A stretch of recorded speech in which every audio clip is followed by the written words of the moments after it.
الذكاء الصناعي بيألف موسيقى، بيكتب مقالات، بيبرمج. بس هل سألت نفسك هو بيتعلم إزاي؟ هو بيقلد، بيفهم، بيخمن.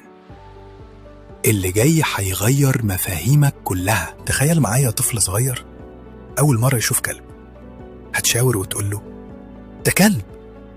بعدها يشوف كلب تاني وتاني وتالت. العقل بيبدأ يلاحظ النمط: 4 رجلين، ديل، نباح.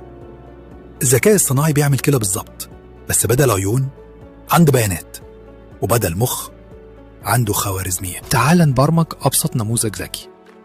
بنجيب بيانات زي صور كلاب وقطط، نحولها لأرقام. الآلة متفهمش صور. نستخدم مكتبة زي سايكت ليرن، نقول له دول كلاب ودول قطط. بعد التدريب نقول له الصورة دي إيه؟ هيجاوبك بثقة دي قطة. هو ما فهمش القطة، بس متعلم النمط. التقنية دي هي عقل المستقبل.